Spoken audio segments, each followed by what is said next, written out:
Today on the Topping Show, Bud Light is pulled from both 7-Eleven and Walmart shelves. Vivek doing pull-ups with the army gets 1 million views in one day. Gavin Newsom cries when a judge blocks his law to destroy the First and Second Amendment. California is suing oil companies, thereby biting the hand that actually feeds. Bryan Cranston is complaining about the strike still. Bud Light touchdown bribe tweet actually fails. Cracker Barrel, well, they have a demographic issue. Amazon Prime Day is set for October 10th. DirecTV and Nexstar come to an agreement to end the blackout. UAW President attacks Elon, foolishly calling him greedy. And gas generators, well, they're being recalled due to burns and possibly bursting into flames, unfortunately. All of that and much more on The Topping Show.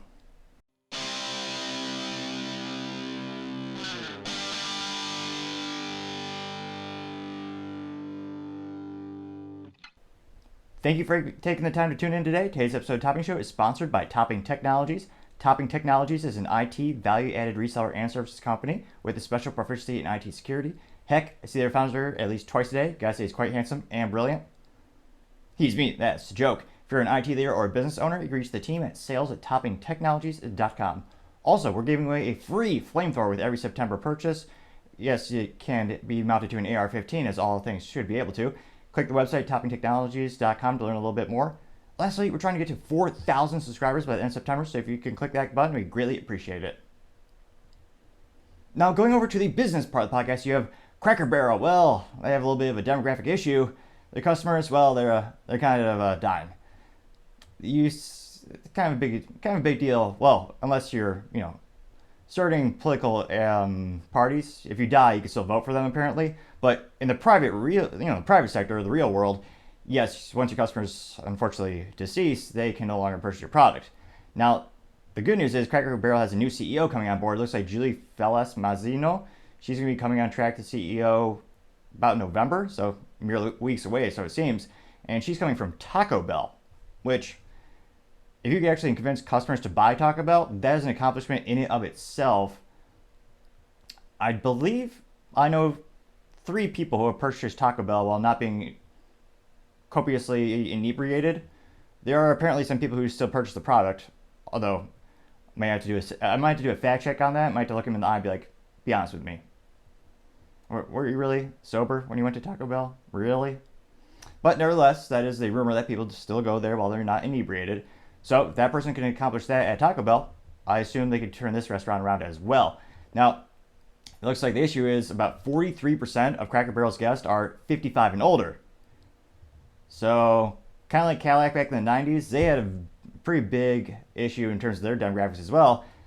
Pretty similar. A lot of their customers were very older, and they weren't exactly going to come by and purchase another vehicle from General Motors, who owns Cadillac. And pejoratively at the time, the people would joke around saying, the most expensive, bar none, casket that you buy is a Cadillac or a Buick, because it was subsequently, the joke being that's one of the last things they purchased before they unfortunately deceased. Now, GM, surprisingly, I don't say this too often, they were able to accomplish a goal, and they did bring down the average age for the Cadillac purchaser, as well as the Buick purchasing audience, by about 10 years with a couple marketing initiatives, which, in terms of bringing down the average age of a product purchaser, that is a huge delta, going from 50s, I believe actually with Cadillac is more in the 60s to the 50s. It might not sound a lot anecdotally, but in terms of moving the demographics of a product, that is astonishingly successful. Partially because they reinvented the vehicles in terms of they designed them a hell of a lot better, made it a little more angular. They had a whole arts and some fancy pontifical word that they chose to sound fancy. A whole initiative to redesign the vehicles, make them look a little bit more modern. And a not insignificant amount of capital was invested into basically, not subsidizing, a nice way of saying is marketing, the Matrix. So if you ever go back and watch the old Matrix movies, can't help but notice a lot of General Motors products. A lot of Cadillacs in there. One of the most successful films I could think of, actually, even rare enough, stands the test of time. So, next time you watch The Matrix, just count how many GM products are in there. That was really when Cadillac was trying to push that demographic down and reach a younger audience, which I would say that contributed to part of their success. Now, the issue with Cracker Barrel is they're worried some of the updates might alienate their current customers. Kind of had this issue with Harley Davidson as well. Same issue, a lot of older buyers. They're not attracting the youth as well as they could be. Although, in GM's credit, and this pretty sure with this restaurant's credit, they weren't as foolish as Harley Davidson partnering with Bud Light, a business blunder in and of itself. Now, with Cracker Barrel, it looks like they're struggling on all accounts. So their stock is down about 1/3 in the past 6 months, falling from $113.55 per share to now around $69.43 per share. And the market cap has been eviscerated to now being worth about $1.54 billion. And it'll be interesting to see some of the comments when I was looking at researching this, specifically on LinkedIn. Some were saying, well, maybe they need to remove the locations. And, maybe they need to add things to the menu. Well, it's going to be hard to change the locations because part of the charm of Cracker Barrel is they're not always, but historically, if you watch any documentary about the company, they're more on the outskirts of society, some might say, more by the highways. I mean, it's more of an experience. It's not going to be in the middle of downtown Chicago. That also would be prudent because you have to really jack up your insurance rates because, of course, crime is exponentially higher in Chicago than anywhere else. Though, they're doing exactly what they want. They voted for it. Now, it'll be interesting to see. The restaurant chain has noted they've had a little success bringing in millennials by adding beer, wine, and appetizer. And I don't know how much I believe this last thing that they noticed. They said, oh yeah, we increased our sales to the millennials by adding QR codes, which, I don't know, I feel like those have kind of been played out in terms of convenience of, it used to be a convenience, or some might argue is more sanitary, just scan a QR code to your phone and then you get the menu on there. I mean, from a cybersecurity perspective, that's the dumbest thing you could do because you have no idea what that QR code is. You're trusting a restaurant to have properly done, not just a restaurant to do something properly in tech, which, depending on what the restaurant's key proficiencies are, precarious to think they could do that, as well as what if a malicious actor, an unethical hacker, what if they just printed out a QR code and put it in the restaurant's table? That's certainly not inconceivable these days. So personally, call me old-fashioned, but I prefer a little paper menu that I can actually hold, touch, and use. Now, interestingly enough, all these things, they very well might just alienate the current buyers of Cracker Barrel. So I don't know what kind of nostalgia they need to play on or what kind of initiatives they have thinking that they're going to be doing or what kind of brand. It would certainly be an imprudent decision for them to hire someone like, who's that moron, Nicki Minaj or one of those rappers. You see other restaurants doing that, but that's because it's a younger audience. It's kind of the culture of the restaurants. What would be a good brand ambassador or a good marketing initiative for Cracker Barrel? Maybe a country musician like Oliver and Anthony? That'd be good, but it's going to cost you an arm and a leg, or perhaps a barrel, more metaphorically speaking. Let me know in the comments, what could be done to resolve this issue? Because it doesn't sound like they want to go mainstream, quote unquote, but I mean, they're no longer, mom and pop shop. They're owned by their subsidiary. They're owned by Darden, which is one of the largest holding companies on the planet for restaurants. Specifically, I believe it's Darden because they also own a couple of others. And that stock specifically, the Cracker Barrel portfolio, they're the worst performing restaurant.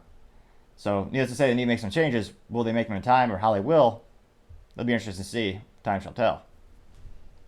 Other interesting business news, you have Amazon Prime Day set for October 10th and 11th.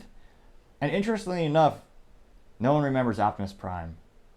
The true meaning of the holiday. He sacrificed his life for you. That proud semi-truck, he gave it all for the Allspark and Sam Witwicky and cliche third thing. But Amazon also has a couple issues. It looks like they can't even make up their mind on how to call it Prime Day. So apparently it's been called everything from Prime Early Access Sale, which, again, they're a multi-trillion-dollar company by now.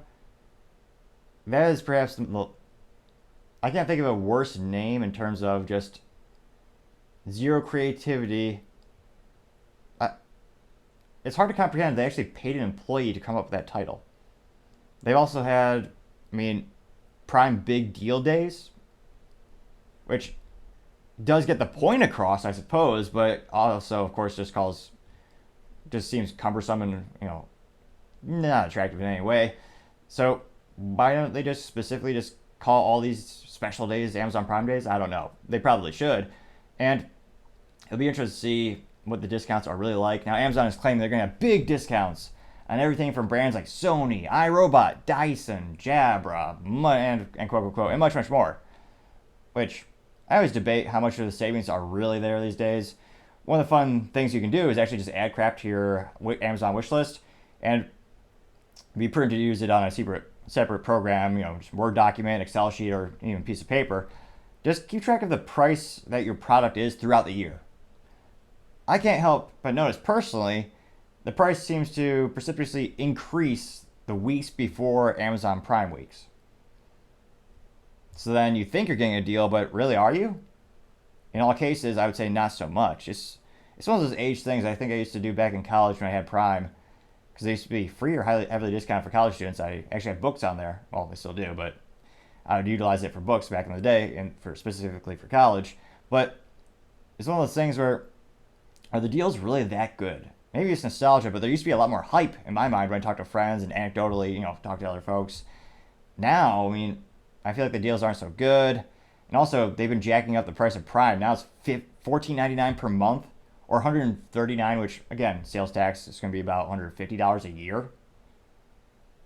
That's like, in America, that's like a tank of gas, thanks to the government, messing up the oil industry. But it's one of those things where I am proud to be part of the 1%, perhaps 1% of Americans who do not have Prime, because it is, again, it's a luxury, not a necessity. And I always say, if there's anything I do need to get on there, again, it's not life or death. You can wait a couple days. Delayed gratification is a rare thing in the United States. It's been lost, unfortunately. Someone needs to help bring it back in style. But nevertheless, I suspect Amazon Prime Day will be successful as always. You'll have Americans swipe the credit cards, precipitously adding to the credit card debt, which I believe for the first time in history just passed $1 trillion about 4 or 5 weeks ago when we reported on it. But you gotta buy what is Amazon known for? Your iRobot or your Sony products. Seems silly to me, but that's just my 3 cents. It used to be 2 cents, but 40-year hyperinflation got to be 3 cents. Should be 4, but I'm just a generous man, so 3 cents it is. Other interesting business news, you had DirecTV and Nexstar coming to an agreement to end a 75-day blackout. Now, it looks like the carrier dispute left millions unable to access their important Nexstar large array of channels. Oh no. Dear God, what do they do?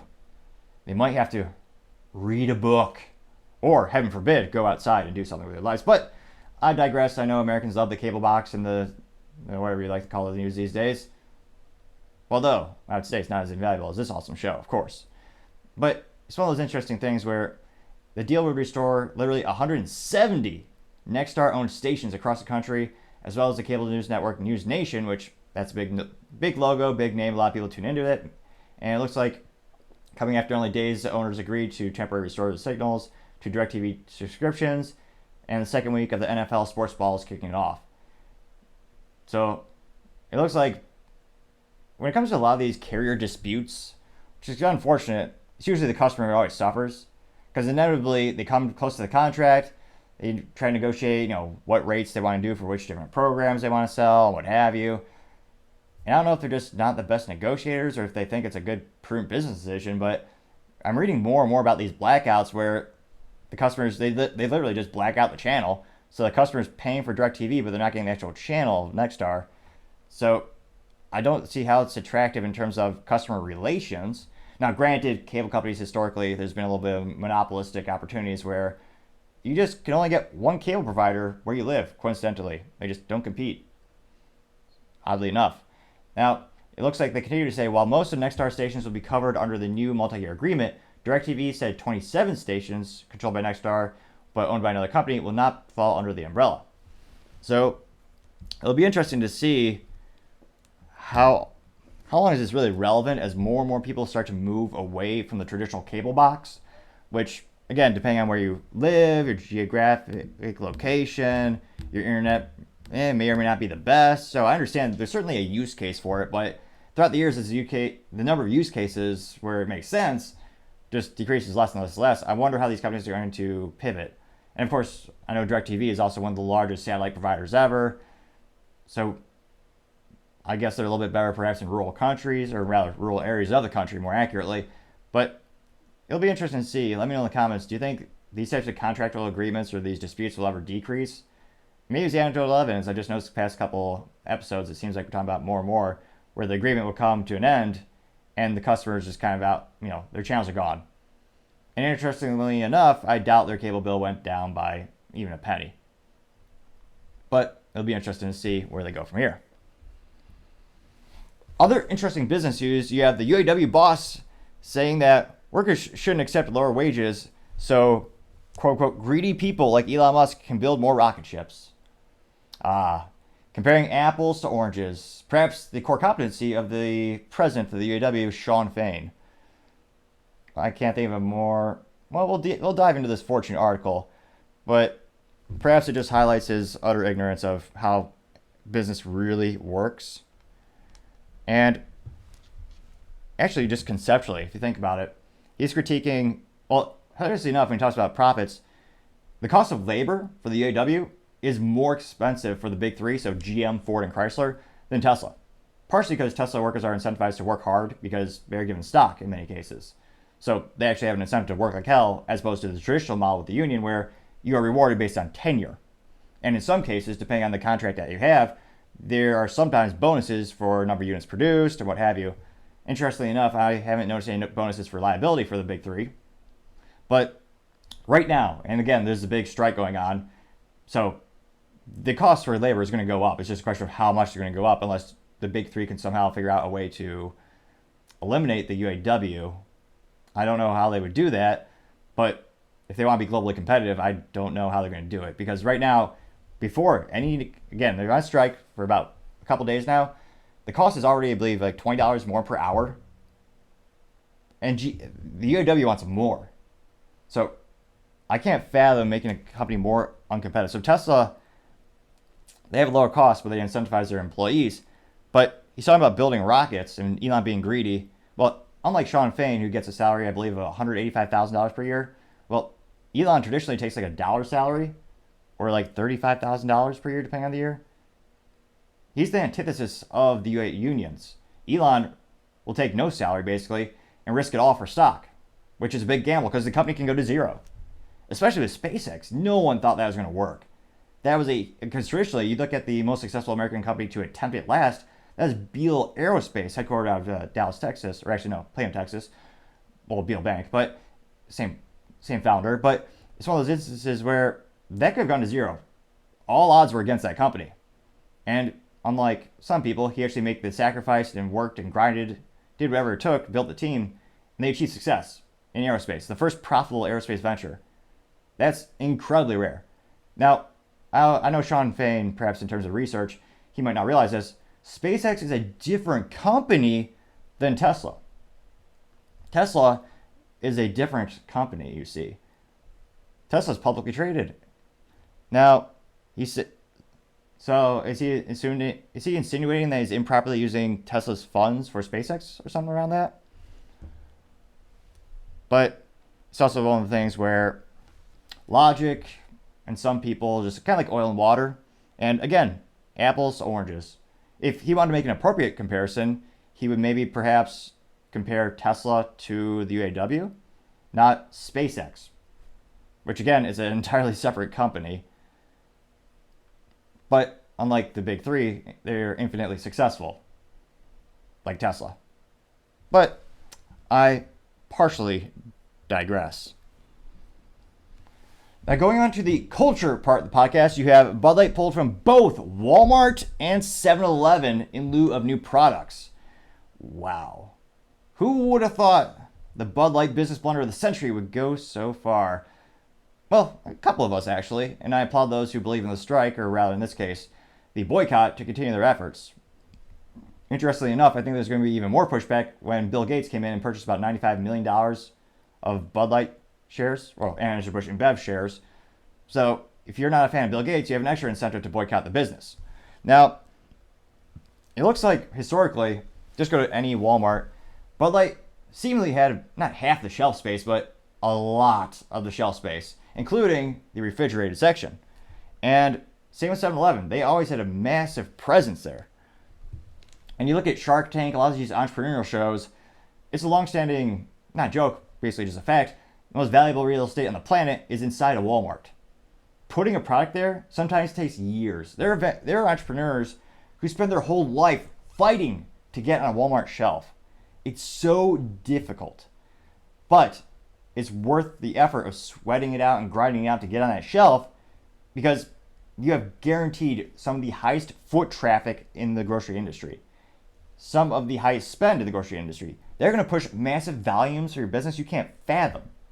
So it's certainly something again, people strive their whole life just to get in Walmart. And to be losing and decreasing shelf space is even worse. Now, interestingly enough, they specified it's going to be the refrigerator space at both Walmart and 7-Eleven. That's the most expensive space in those stores. That's even more hyper competitive. Look at any Shark Tank episode where they talk about a refrigerator or a frozen food item. That is the hardest thing to get in a Walmart, basically. Because, again, not only is that space more expensive because they have to pay for the refrigeration units, the electricity, but just by its very nature of having the infrastructure, they're not usually adding aisles of additionally refrigerators. They might change to the whole store, but those are pretty much, they stay put. They don't really vary the quantity of capacity too often. So to lose the most valuable space, that's terrible. Now, interestingly enough, in terms of the volume of their sales, you have a third-party marketing company called Beer Market Analyst, A+ Marketing, you know exactly what they do.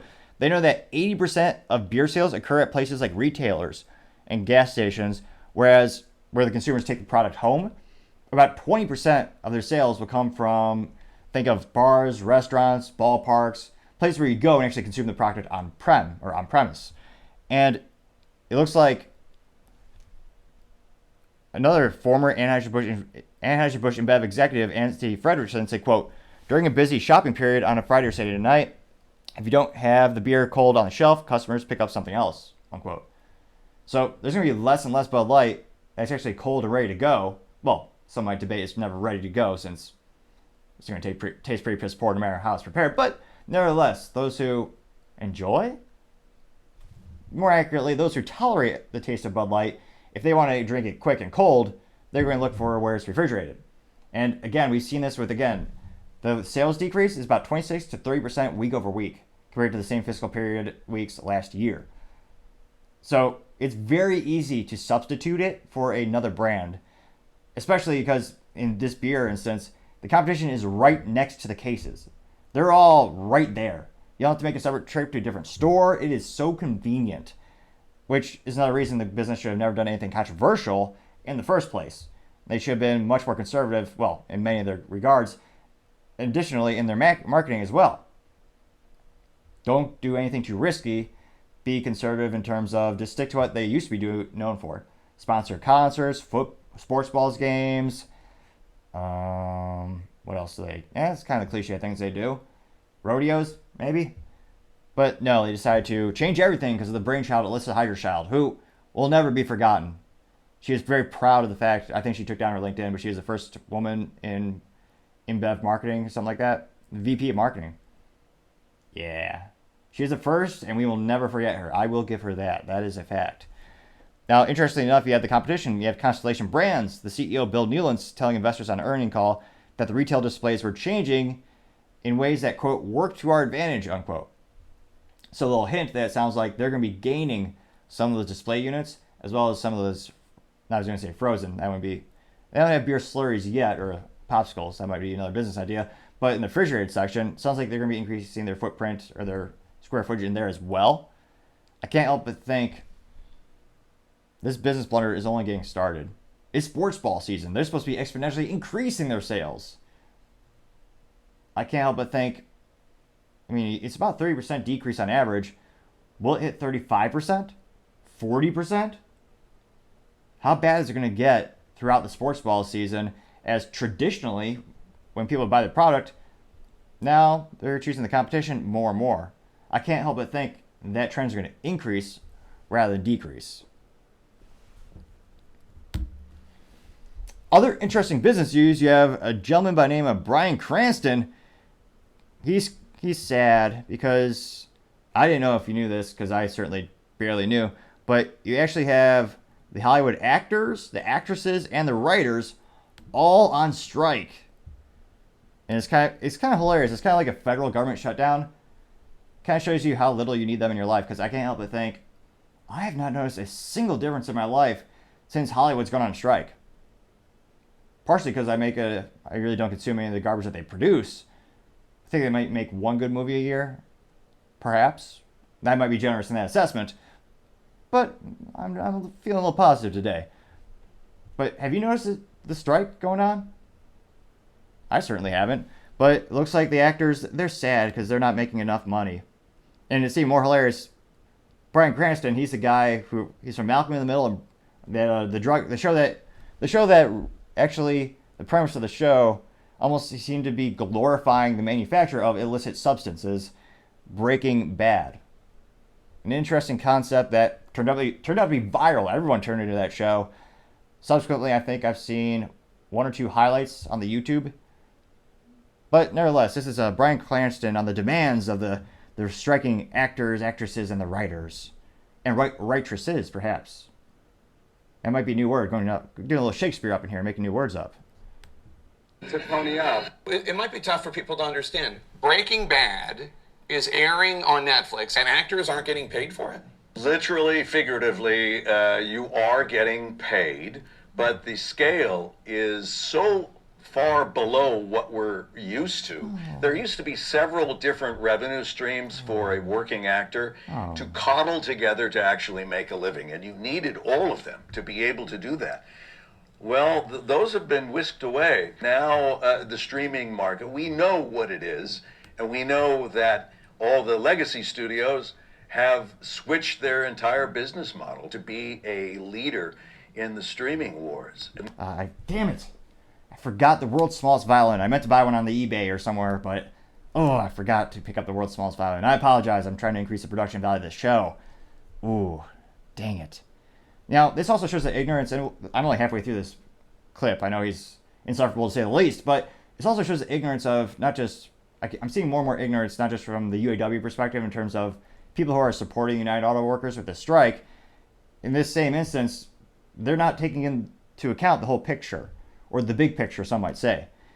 Now, in the case of streaming, they're losing money. Look at Disney. Disney Plus has not made a profit yet. They're still bleeding money. All these companies are competing fiercely. And only more recently have some of them started to make a profit. And it's also an interesting thing where he just said, we're still getting paid. We have all these new outlets. And it's going to be hard for Mr. Bryan Cranston. And it gets more hilarious, ironic, and ignorant. New York Times did an expose on the rents in Los Angeles from 2000 to 2023. They showed that rents in Los Angeles went up 35% on average. At the same time, And who controls the politics of Los Angeles? Oh yes, the people, the Hollywood, unanimously and without a hesitation support. One of the biggest issues in San Francisco is supply and demand. For years, they will not allow new permits to make new apartments, new buildings. So you have unprecedented demand. Well, it used to be demand for homes and apartments, but the supply was not changing. Even San Diego, which is much more, politically speaking, more middle, oddly enough, but actually, no, not oddly enough, it's no coincidence, they allow a lot more construction, thereby keeping up the really pretty good amount of supply, so the prices of things don't exponentially increase. So again, you did this to yourself, Bryan Cranston, but let's let him keep attempting to talk. An increase in pay went up only 6%. So it doesn't take a mathematician to realize that inflation has had a tremendous effect on the working actor. And who did you vote for, Bryan Cranston? Who did the Hollywood unions unanimously give political donations to? Who was the one that passed the Inflation Reduction Act that, like most political bills, actually had the antithesis of the result of the name? Which is why every time you hear a bill that sounds good, be very skeptical, because it's usually BS beyond all belief. They're just trying to use emotional rhetoric and happy sunshine and smiles to fool ignorant people, which unfortunately works all throughout America. I partially blame the union-controlled schools, but I partially digress. On Netflix, you don't even know how many people are watching because Netflix does not share the data. That is one of the big sticking points for the writers and the actors. Let you know, because the ratings used to be the way that the networks would let people know. It was all public, and that information is now being guarded. That's true. In an unbelievable way. Yes. I know. Yeah, obviously. That is the most proprietary, important data from this company's perspective. They certainly don't want the competition getting leaked that data as well.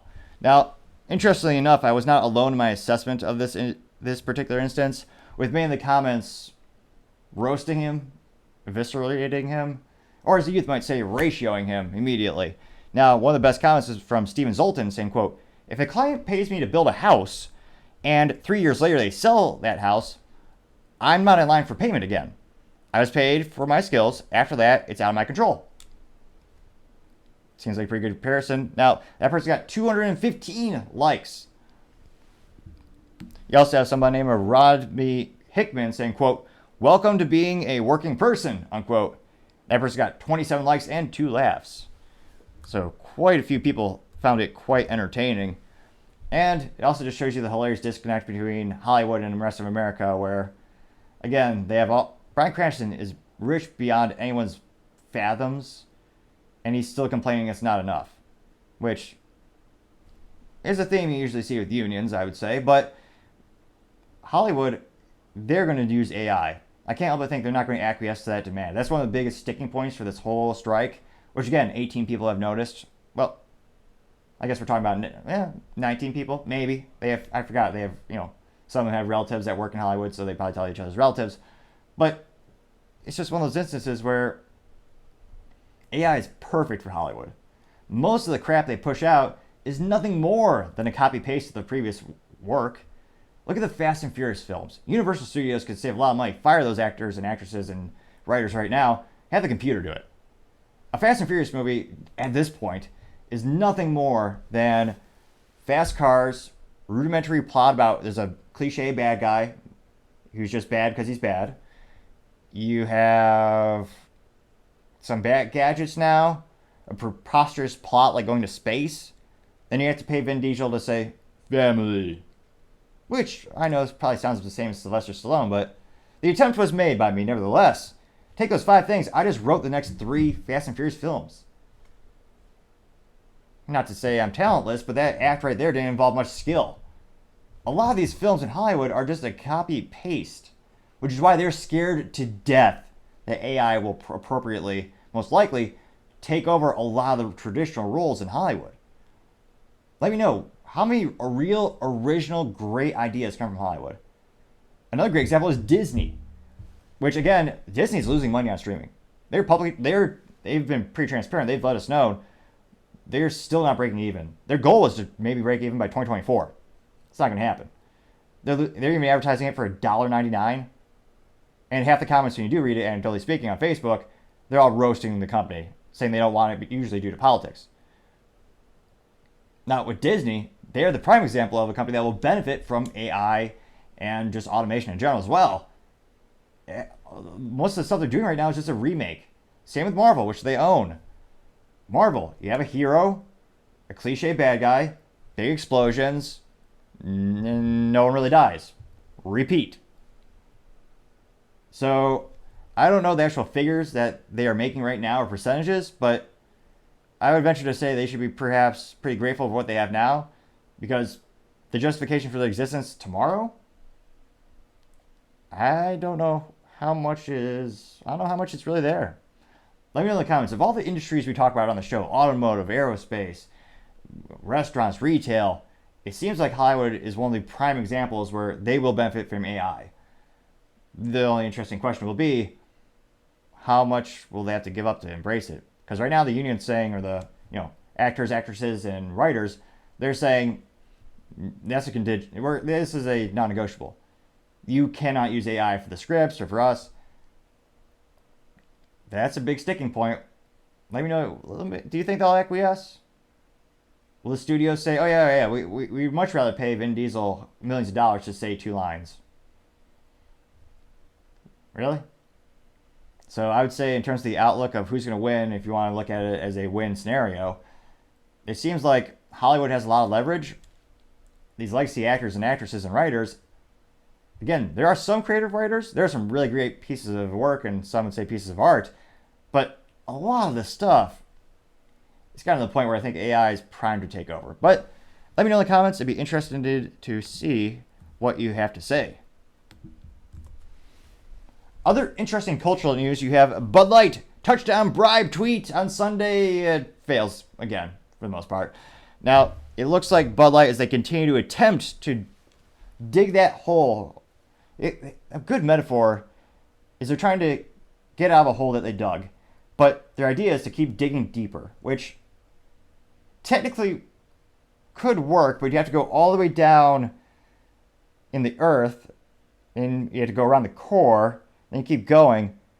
I mean, conceivably, you'd have to reinforce the tunnel, obviously. Something I think all men kind of think about is, digging tunnels and, looking for treasure. But I can only guess that's Bud Light's idea for marketing. Because every time I see a new update, whether it's a YouTube video or a tweet, or in this case, you want to call it an X post, it's not resolving the issue. It's just a cliche copy-paste.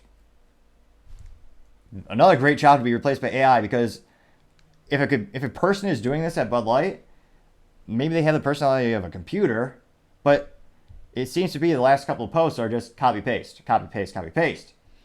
And again, it's just trying to buy likeness without addressing the issue, which I think an appropriate metaphor perhaps for the situation would be an unloyal husband or unloyal wife or a bad business partner. They made a mistake and they come home and they want to give you flowers or jewelry or something.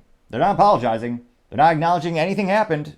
But they're giving a gift, which is useless. It's nothing more than an untasteful bribe. A taste as bad as Bud Light, some might say. And they're not gaining any more customers doing this.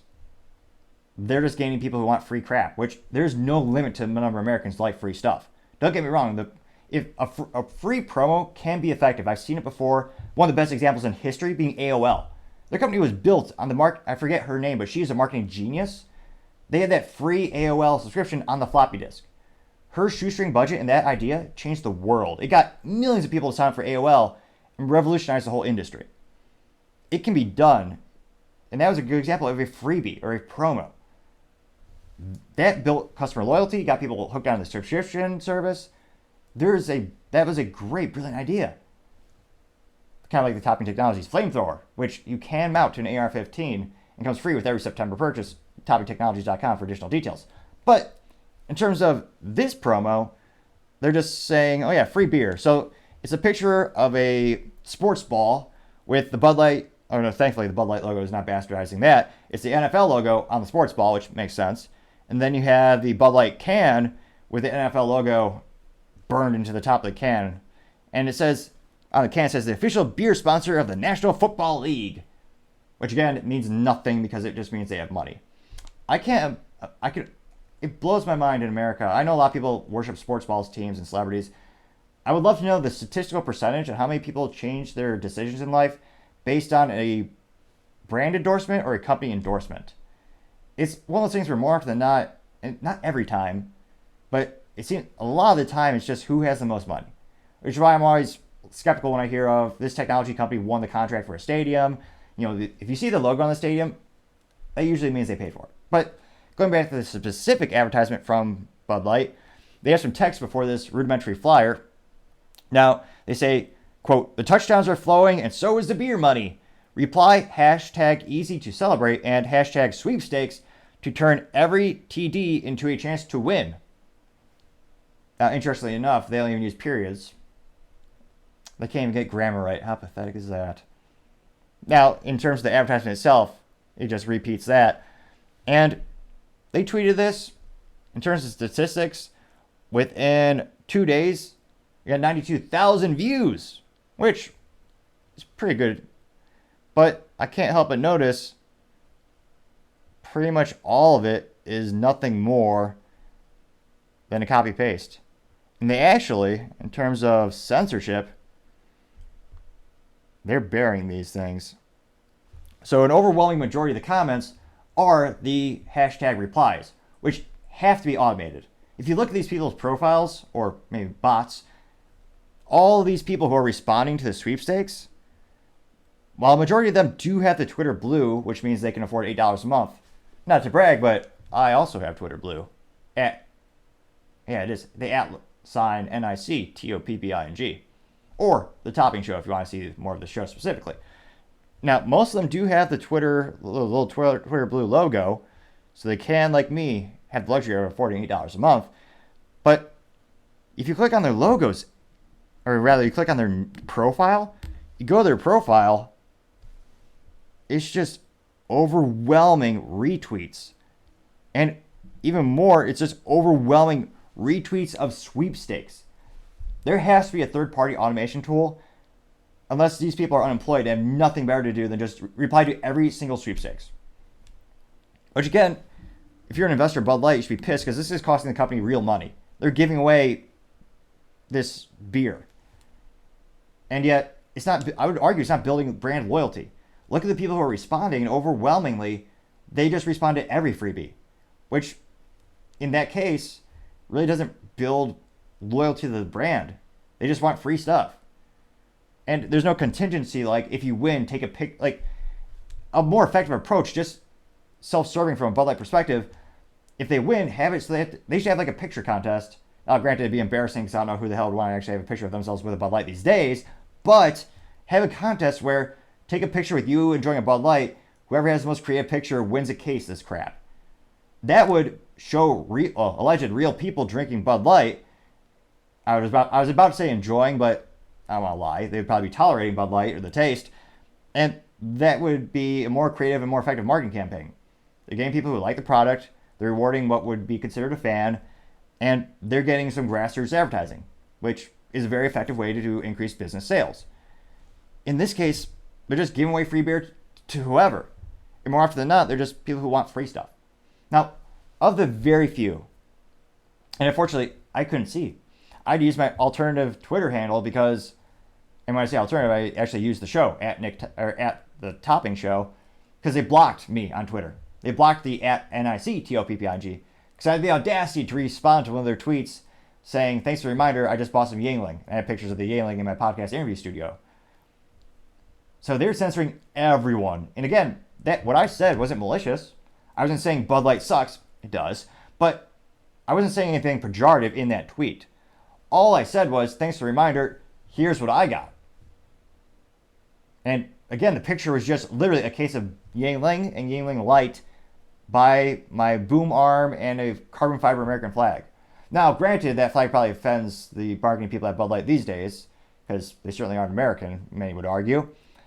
But of the few real responses to this tweet, and there are only a couple, they were, of course, ratioed. So we have a good response from our consistent correspondent, Mr. Rich Mooney. Now, he says a few things. He has some text and he has a graphic. So he says, quote, Bud Light can tweet only about sweepstakes these days while blocking anyone who dares to ask when they'll address the marketing fiasco directly to their customers. There's no improvement in their sales, though. And then he actually has a graphic in which it says, a quote from The Street, saying, quote, Bud Light will lose shelf space because it is not sold well. That may make it harder, if not impossible, for the company to reclaim its top sales spot, unquote. And it looks like Rich got 627 views and 17 likes.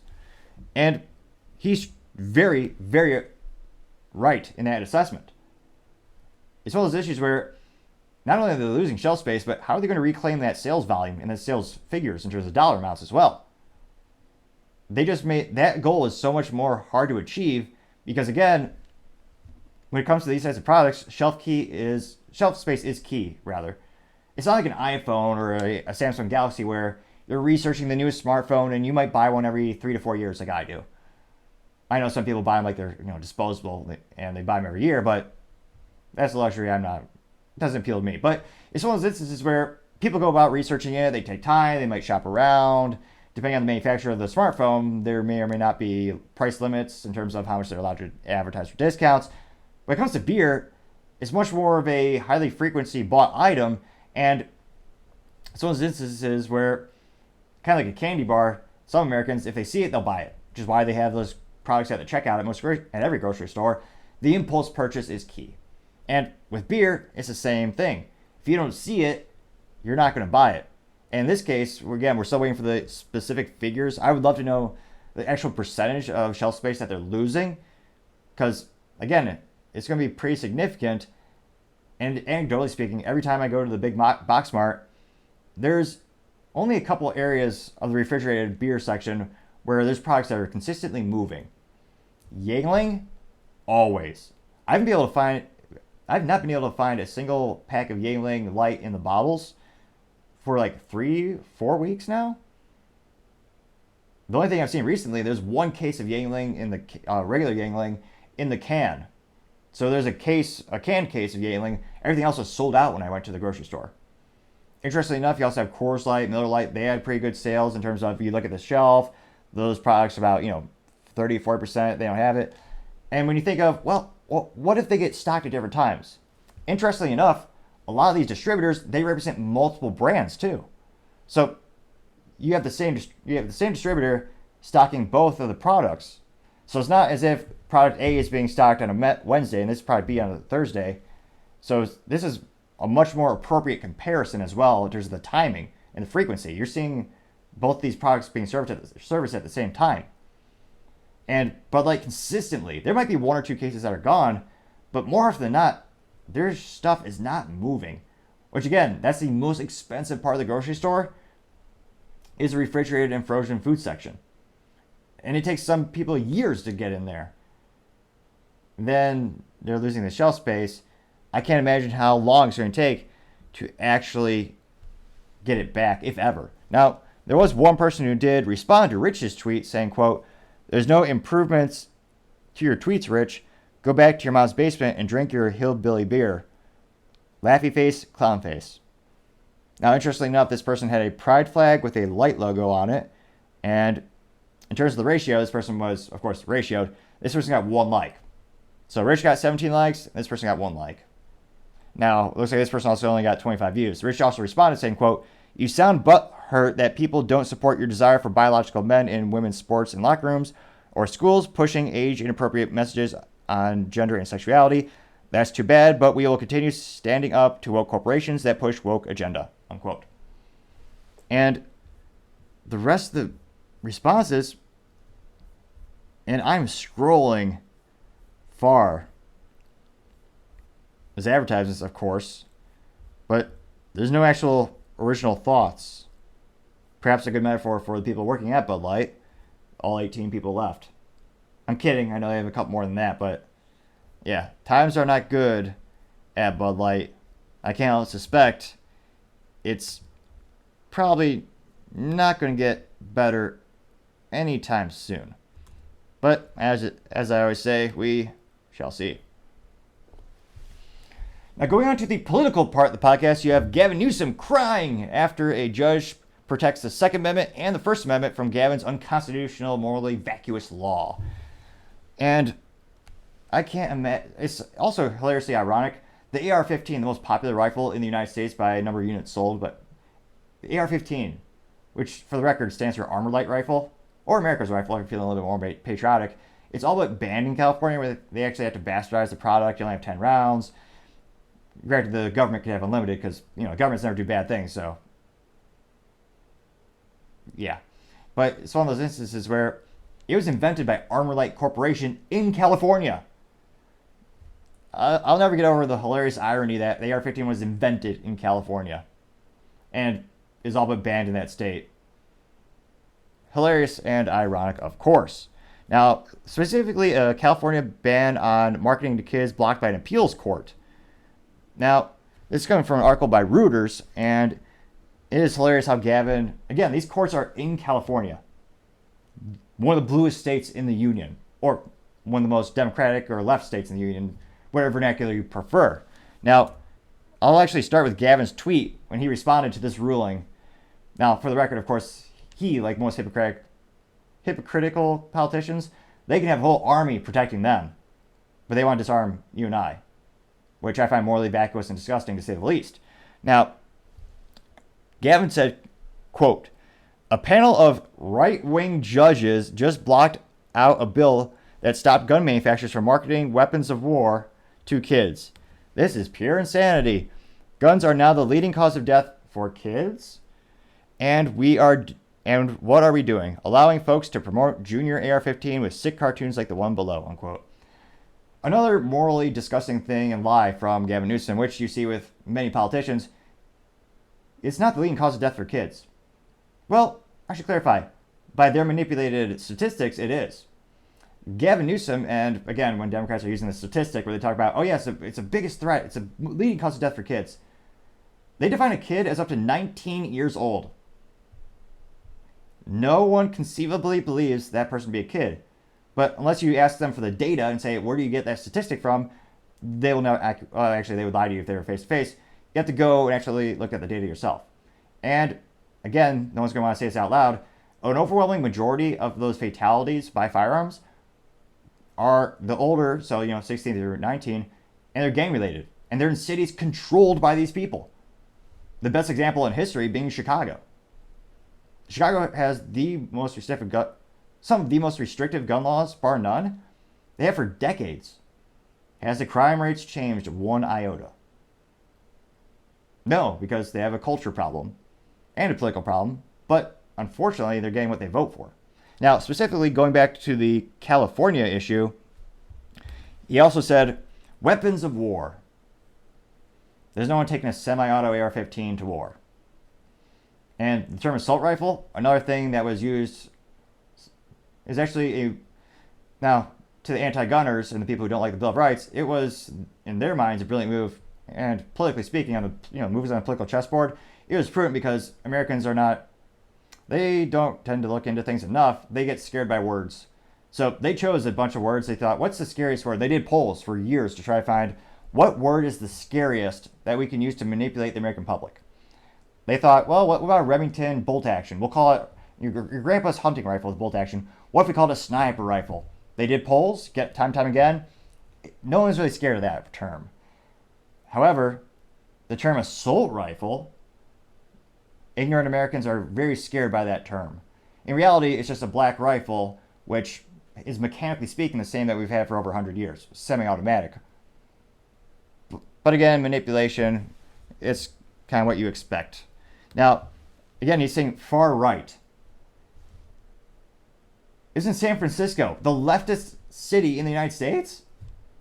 Again, another city that's actually has an unlimited amount of crime, it seems, and has every business leaving because of their stances on crime and their laws that encourage crime, including a law that made it not a felony to steal up to $950, which people voted for. Now, it looks like, again, the actual article from Reuters say, quote, a panel of San Francisco-based 9th U.S. Circuit Court of Appeals said hunting and sporting shooting groups were likely to prevail on claims that the law violates their free speech rights under the First Amendment of the U.S. Constitution and blocked it pending the outcome of the case. The courts reversed a January ruling by a federal judge in Sacramento who said that the law properly regulated commercial speech and the groups were unlikely to succeed in the challenge. The Ninth Circuit continued to say that because California allows minors to possess and use guns under supervision, the state cannot justify the ban as a way to curb the unlawful use of firearms. Quote, California's law does not significantly advance its purported goals and is more extensive than necessary, unquote. This is from Circuit Judge Kenneth Lee in a writing for the court. Although Gavin doesn't care, they never care about the efficiencies of these laws. I can't help but think pessimistically, most of these issues that we debate about frequently on the show, they'll never really be solved because then the politicians could not use them to gather more votes and gather more funds and more fundraising. We've been talking about the same issues for decades. Can't help but notice a lot of similarities in the topics that are covered that are controversially charged. Let me know in the comments, do you think that's the real deal of why these things tend not to get resolved? Now, they continue to say the Ninth Circuit, which has nearly 30 active judges, is considered to be one of the most liberal U.S. appeals courts. But the 3 judges on Wednesday's panel was made up entirely of appointees of Republican presidents. All right, so there's a little truth in there, perhaps. But of course, it's always called far right if they're Republican appointees. Although I'd also say most Republicans these days are rhinos, which a rhino is a pejorative term for Republican in name only. Now, interestingly enough, they say, let's see here. Chuck Michael, a lawyer for the group and president of the California Rifle and Pistol Association, they have that? It blows my mind they actually have pro-gun people in California. It is one of the biggest uphill battles I could possibly fathom. Now, he continues to say, quote, this is another example of the legislative overreach and the politicians' willingness to trample on the constitutional rights.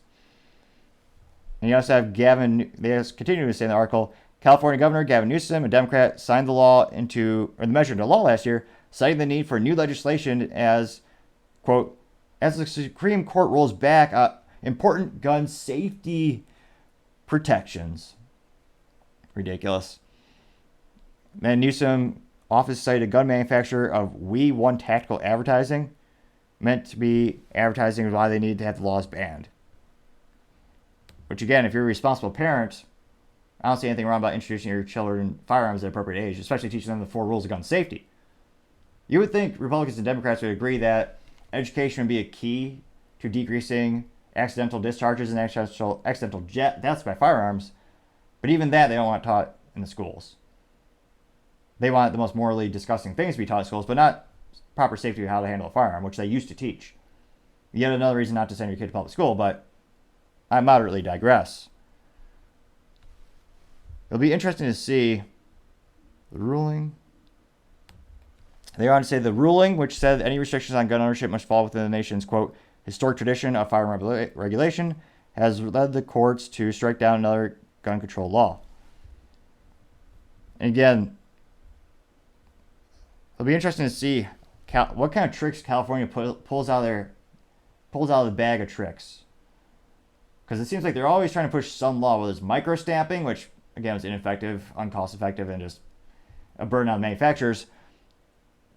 What will it take for them to just ban guns completely? New Mexico recently tried to do this when the governor literally said, oh, yeah, I know this isn't constitutional, it'll probably be overturned, but we're going to ban all private ownership of firearms in public. So even if you have a license for a concealed carry or open carry permit, and they actually, I believe they have constitutional carry as well, yeah, you can't defend yourself if you're out for a coffee.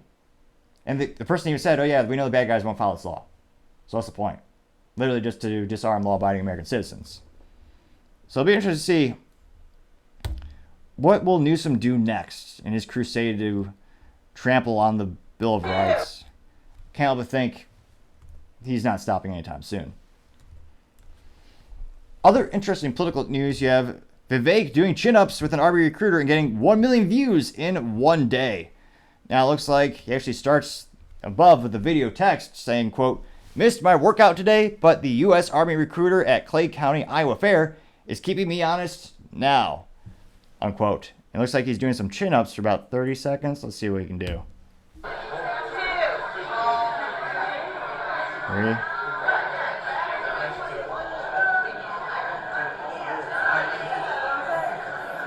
Now, unfortunately, he did not suit up, as every man should always suit up.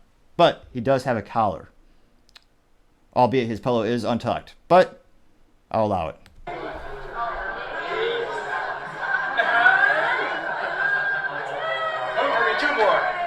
10, 11, 12.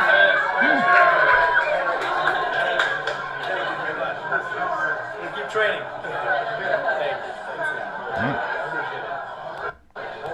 Pretty good, and he ended it with shaking the Army recruiter's hand. Now, this also is a good illustration because it's a great contrast to Washington, D.C. right now, where the average age of someone in Washington, D.C. is old as dirt. And interestingly enough, the two people who are the forerunners right now for the presidential election in 2024 is Joe Biden and Donald Trump. They're both older now than, what was it? There's a statistic that came out that said they're older now to become president than when Bill Clinton is now. And Bill Clinton was president, I think, when he was in his 40s or something like that. They're getting so old. You have Dianne Feinstein can't even stand up. She is the embodiment of she is as wise as she is beautiful, as he tries to trample on the Bill of Rights every single day. She literally is carted around, cannot remember where she was, cannot remember what she voted on. And it's not speculation. She's been in front of reporters saying, did I vote on that? And when reporters asked her, hey, Dianne Feinstein, you were out of the office for 3 months for health reasons. How was your leave of absence? Do you feel better? And she goes, she's literally said, I wasn't gone. Dianne Feinstein can no longer make decisions for herself. She lost her power of attorney. Her daughter now has that. So her daughter's going to be making she's making all the calls and all the shots for Diane's life. So Dianne Feinstein, she can make decisions for about 400 million Americans, but she can't make decisions for herself. So I would love to see a chin-up contest from all the politicians. I'd love to see Mitch McConnell try to do one chin-up. One. Do we need to treat this like the military where you actually have some modicum of physical fitness to be in the office? You see this on the left and the right. They're morbidly out of shape. And most of them are ancient. So, interestingly enough, a lot of the comments, they're pretty supportive of this. Probably because it's just refreshing to see someone running for president who can actually do more than just walk 3 feet. I know the bar to actually be in politics these days is like so low, it's basically underground in terms of physical fitness and mental capacity as well. So I think perhaps that's why this is trending so much. Now, it looks like somebody by the name of Matt Foxhunter said, quote, Vivek doing pull-ups should be an ad on everyone's timeline right now. Impressive, unquote. Gotten 221 likes out of 8,548 views. And you have a couple other ones. Oh, yeah, another one says, Ryan Walitsky says, quote, I'd like to see Biden do that, unquote. He got 70 likes out of 7,052 views. Which, yes, I would love to. That would be hilarious. A chin-up contest between Biden and Trump. God, that would be a very short contest. I'm trying to calculate how many they can get collectively. Like, how many chin-ups could they do if their life depended on it? I would fathom to say not too many. So interestingly enough, with the another one by the name of Robert Johnson saying, quote, I'd like to see any other candidate running for president do that, unquote. And he got 108 likes out of 4,084 views. Now let me know in the comments. I mean, Biden's going to be, what is it, the oldest ever? He already is the oldest ever, but by the time he's going for re-election, 81. And again, there are some 81-year-old folks who are sharp as a tack.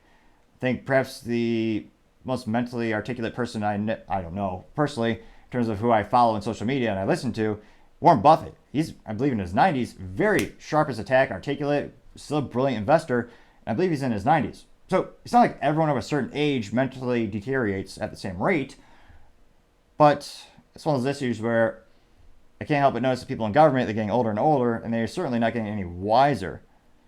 Now, because both of the main candidates are older, do you think Vivek and maybe DeSantis will use this as a campaign shtick?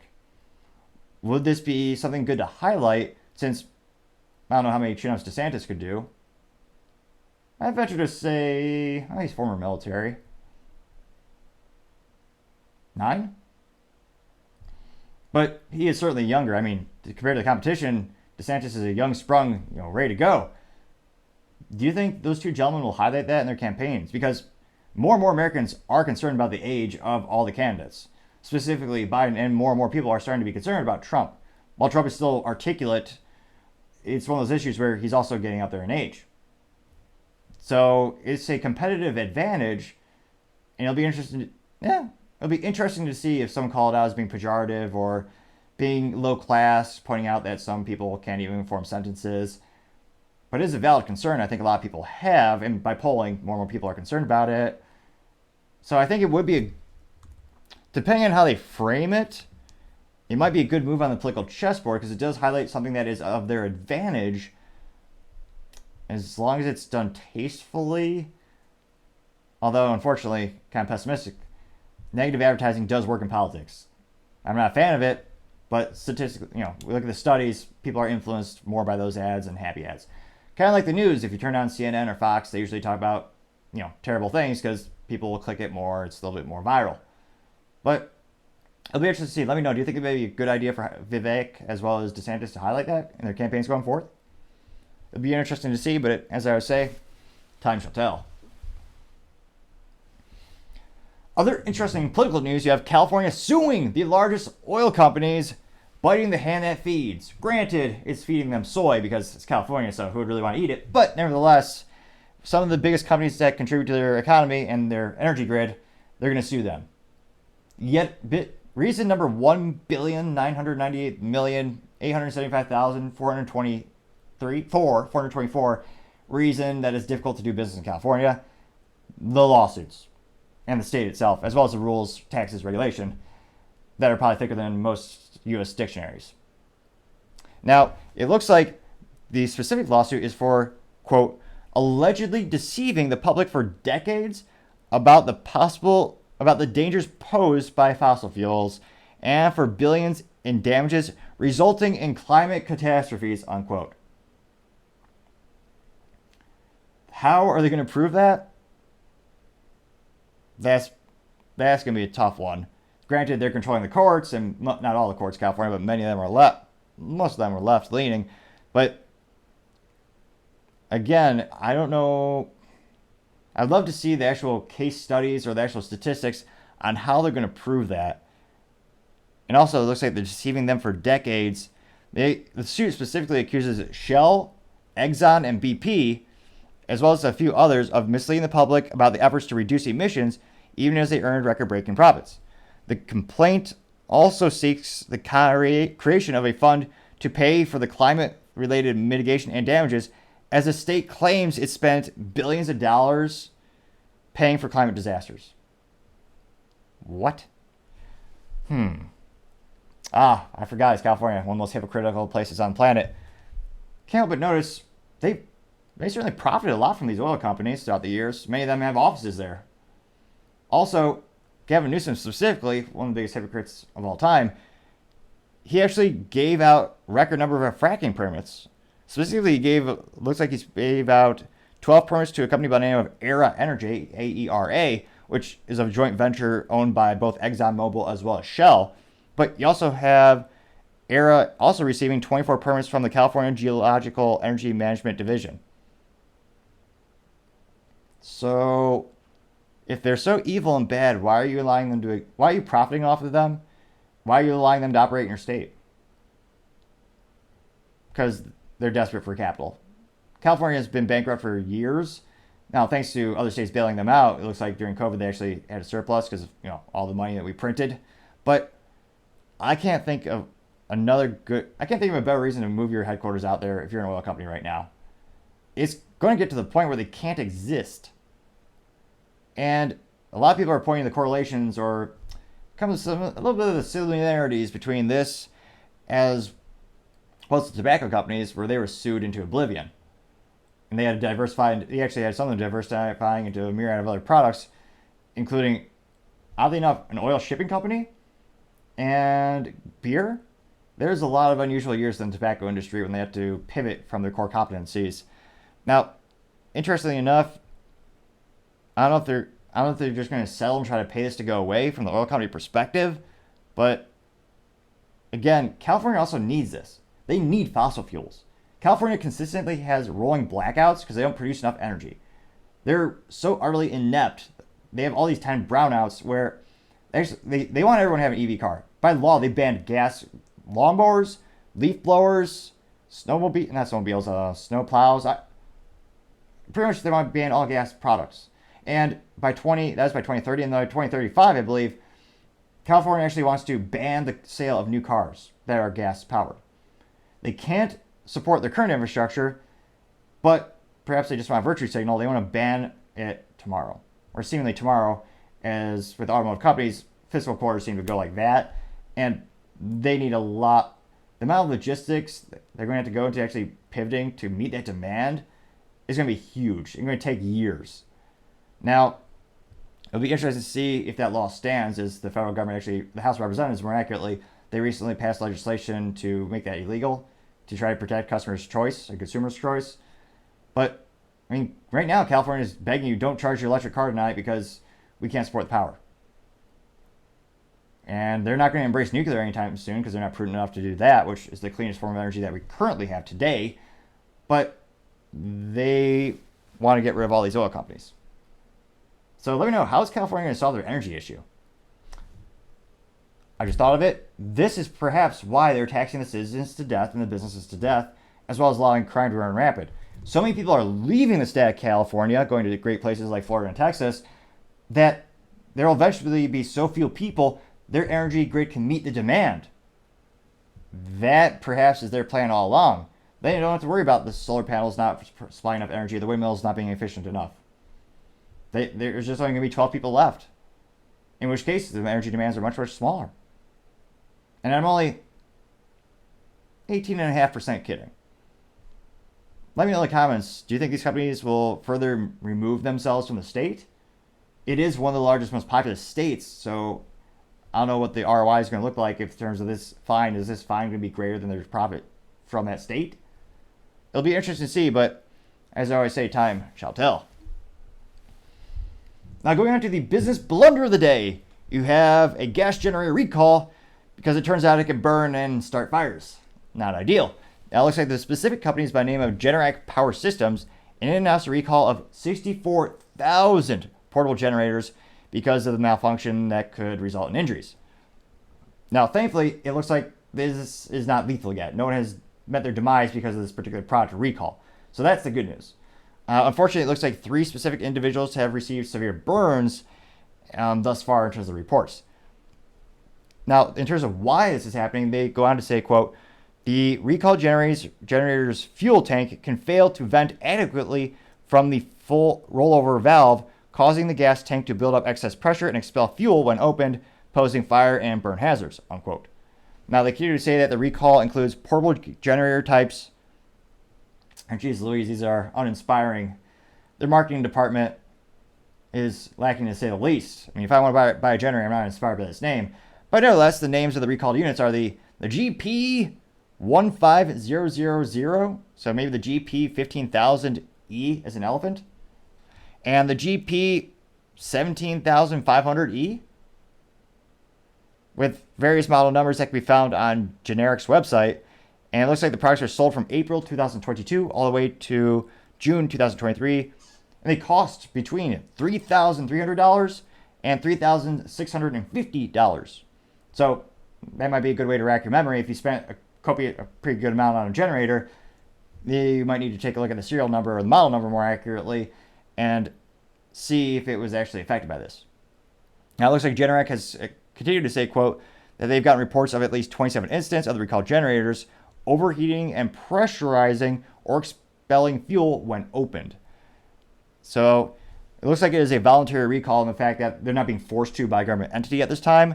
So in my opinion, they don't look as bad as they could, but still not a great recall.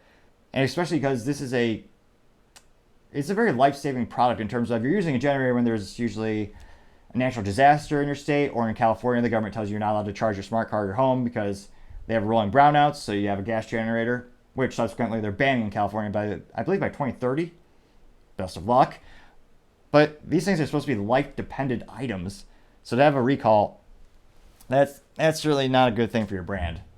And that certainly is the business blunder of the day. Thank you, everyone, for taking the time to tune in. Again, we're trying to get to 4,000 subscribers by the end of September, so if you click that button, I would greatly appreciate it. Also, get that free flamethrower with every September purchase. Go to topictechnologies.com to learn a little bit more. Also, don't forget to take the time to like and comment. The feedback is greatly appreciated as we make the show better and better together. And lastly, don't forget to take the time to tell your family, tell your friends, tell your coworkers, heck, tell your enemies, tell anyone and everyone. Just stay safe, fight the good fight.